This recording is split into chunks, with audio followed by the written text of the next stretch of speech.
Bismillahirrahmanirrahim. Assalamualaikum warahmatullahi wabarakatuh. Apa kabar anak-anak ibu? Ibu harap anak-anak ibu sehat walafiat. Tetap semangat belajar ya anak ibu ya. Hari ini kita masuk materi masih tentang akhlak tercela kepada diri sendiri, dan kita akan mempelajari tentang ghadab. Nah, kemudian kita akan belajar tujuan pembelajaran. Setelah menyaksikan video pembelajaran, peserta didik mampu menganalisis pengertian ghadab dengan benar. Setelah memahami literasi materi dan menggali informasi, peserta didik mampu menampilkan dalil ghadab dengan benar. Setelah menyaksikan video pembelajaran, peserta didik mampu mengurai contoh ghadab dengan benar. Setelah menyaksikan video pembelajaran, peserta didik mampu memperjelas dampak negatif ghadab dengan benar.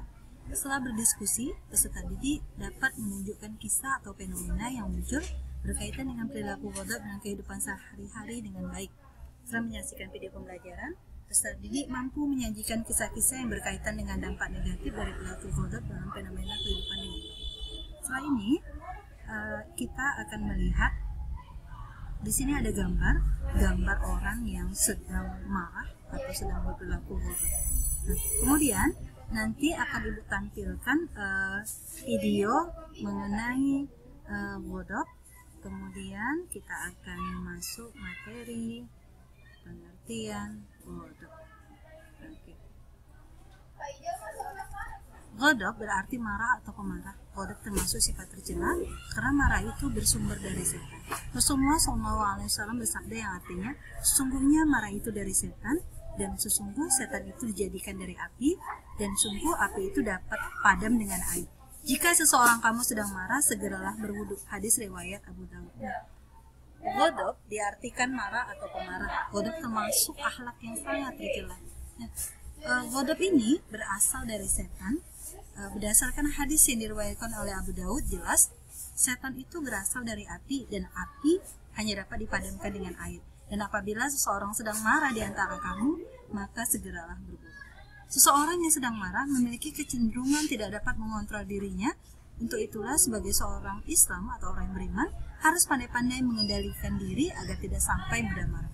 Orang yang dapat menahan marah atau orang yang dapat menahan marah merupakan salah satu ciri-ciri orang yang bertakwa.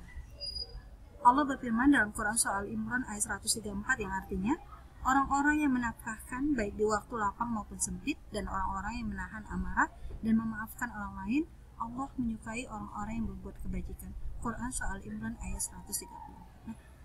Nah, sebagai seorang yang beriman kepada Allah, wajib hukumnya untuk kita berlaku sabar, yaitu lawan dari kata ghadab. Nah, sabar ini merupakan ciri-ciri orang yang bertakwa kepada Allah sebagaimana yang terdapat di Quran Surah Al-Imran ayat 134. Berikut adalah akibat buruk dari sifat ghadab.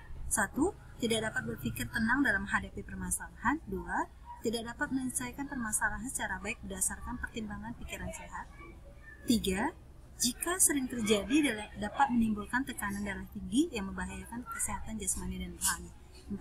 Sikap ghadab dapat menimbulkan kecewaan atau sakit hati bagi orang lain. 5. Dapat menimbulkan kerugian materi jika disertai perbuatan anarkis. Nah, berikut adalah akibat buruk dari perilaku ghadab.